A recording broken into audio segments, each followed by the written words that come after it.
Hello everyone, welcome to IAS PCS master class. देखिए friends, यह एक डेली MCQ सीरीज है जिसमें हम लास्ट 1 ईयर के सबसे महत्वपूर्ण प्रश्नों को आपके सामने लेकर आएंगे। ये प्रश्न करंट अफेयर पर आधारित होंगे। वीडियो एग्जाम का सिलेबस अगर आपने देखा होगा तो यहाँ पर आपको पता चल जाएगा कि जो GS का पोर्शन है उसमें मोस्टली जो टॉपिक हैं वो करंट अफेयर पर आधारित हैं, यानी करंट सबसे इम्पॉर्टेंट टॉपिक आपका हो सकता है। तो यहाँ पर जो क्विज़ मैं आपको दूंगा ये प्रश्न संभावित है और इससे इतर कोई प्रश्न बनता भी नहीं है, खासतौर से UP SSC के लिए। तो सभी वीडियोस आपके लिए बहुत ही इंपॉर्टेंट हैं और जब भी कोई वीडियो यहाँ पर आए, लगभग कुल मिला के मैं यहाँ पर आपको 20 से 25 वीडियो अवेलेबल करवाऊँगा और उसमें लगभग 500 से 700 प्रश्न मैं आपके कवर करवा दूँगा। तो इस प्रकार से जो आपका कंप्लीट करंट अफेयर है वो आपको यहाँ पर मिल जाएगा। बाकी रही PDF की बात, तो उसके लिए मैं काम कर रहा हूँ, जल्दी आपको एक कंबाइंड PDF भी अवेलेबल करवा दी जाएगी। तो चलिए शुरू करते हैं आज की क्विज। और पहला क्वेश्चन है कि विश्व कैंसर दिवस कब मनाया जाता है। अच्छा, ये अच्छा प्रश्न है और आपको गेस करना है कि विश्व कैंसर दिवस अभी हाल ही में मनाया गया था 3-4 महीने पहले। तो ये मनाया गया था, जी हाँ फ्रेंड्स, ऑप्शन डी यानी कि 4 फरवरी को। सही जवाब इसका है ऑप्शन डी।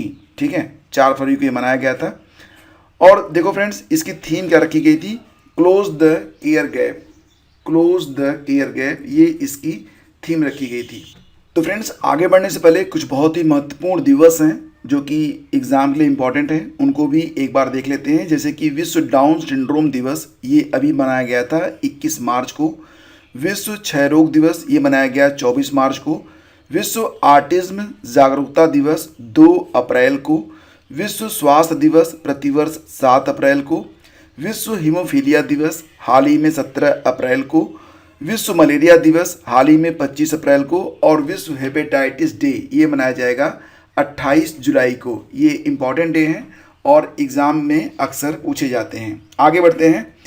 विश्व मधुमेह दिवस प्रतिवर्ष कब मनाया जाता है? देखो फ्रेंड्स, यहाँ पर जो आपके ऑप्शन है उसमें सही जवाब होगा ऑप्शन बी।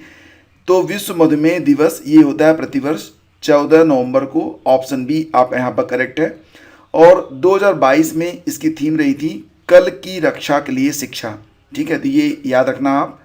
अगला क्वेश्चन है, संगाई महोत्सव कहाँ पर मनाया जाता है? किस राज्य में संगाई महोत्सव का आयोजन किया जाता है? तो फिलहाल इसमें जो विकल्प हैं उसमें सही ऑप्शन ढूंढिए। सही जवाब होगा आपका ऑप्शन ए यानी कि मणिपुर। देखो फ्रेंड्स, उत्सव का आयोजन मणिपुर पर्यटन विभाग के द्वारा किया जाता है और प्रत्येक वर्ष 21 से 30 नवंबर तक इसको मनाया जाता है।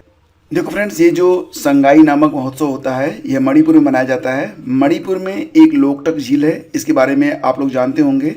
और इसी झील में एक हिरण पाया जाता है जिसको संगाई कहा जाता है। यह मणिपुर का स्टेट एनिमल भी है, राज्य पशु भी है और वो इसी झील में रहता है। और जब चलता है तो लगता है कि ये डांस कर रहा है, तो इसको डांसिंग डियर भी कहा जाता है।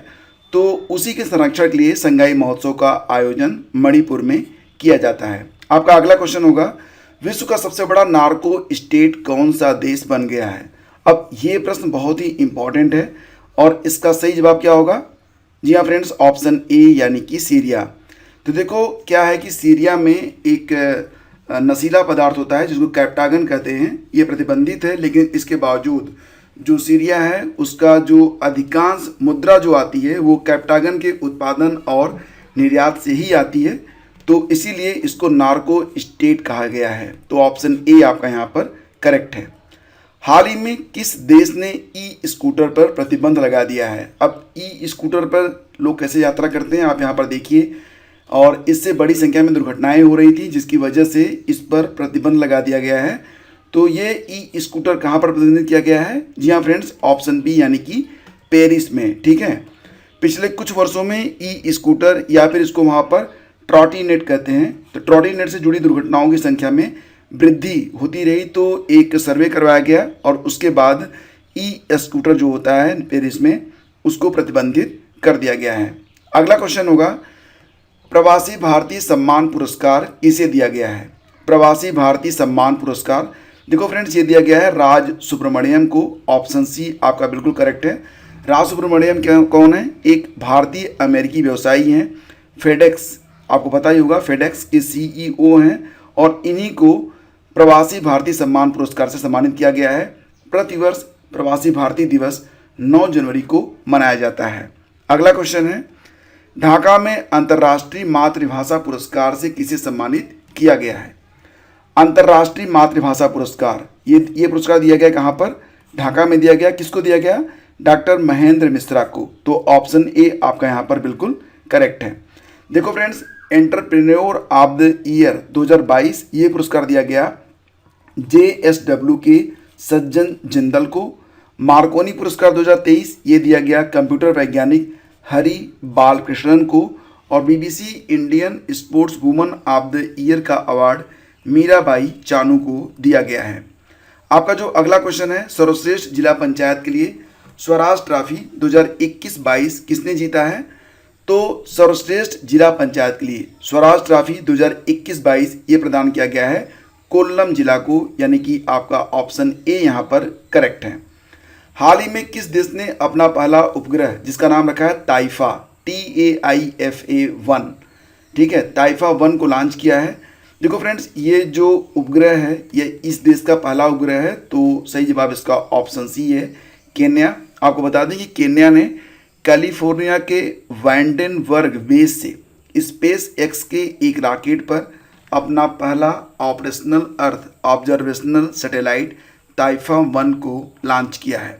अगला क्वेश्चन है, किस राज्य में पहली बार जल बजट जारी किया गया है? अब ये प्रश्न बहुत ही इंपॉर्टेंट है क्योंकि जल बजट जारी करने वाला ये राज्य पहली बार इसने जल बजट जारी किया है और मतलब जल की जो कमी हो रही है उसको यहाँ पर महसूस किया गया है। और ये जो बजट है ये जारी किया गया है ऑप्शन ए यानी कि केरल में। तो केरल के मुख्यमंत्री कौन है? P विजयन है। अगला क्वेश्चन है, बहुपक्षीय सैन्य अभ्यास ओरियन की मेजबानी कौन सा देश कर रहा है? ओरियन एक बहुराष्ट्रीय सैन्य अभ्यास है और इसकी मेजबानी कर रहा है फ्रांस। तो ऑप्शन बी इसका करेक्ट है। इसका आयोजन 17 अप्रैल से 5 मई 2023 तक किया गया। कहाँ पर किया गया? तो फ्रांस में।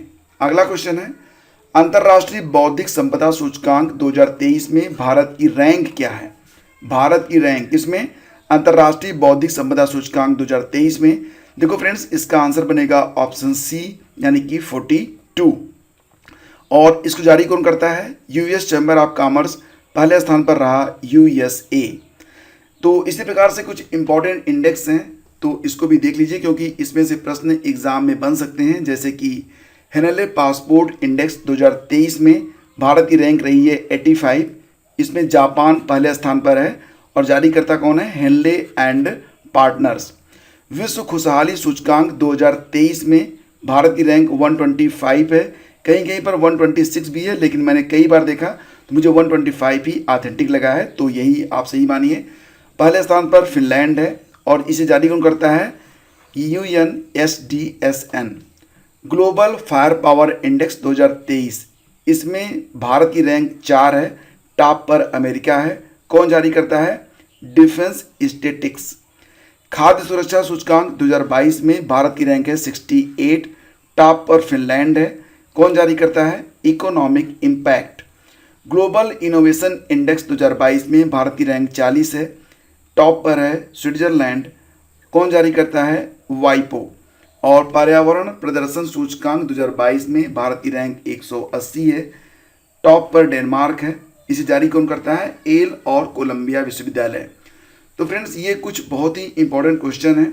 संख्या में तो बहुत कम दिख रहे हैं, लेकिन आपने यहाँ पर देखा है कि प्रश्नों के अंदर भी कई सारे प्रश्न हैं जो कि एग्जाम में इंडिपेंडेंटली मतलब आत्मनिर्भर रूप से आपसे पूछ लिए जाएंगे।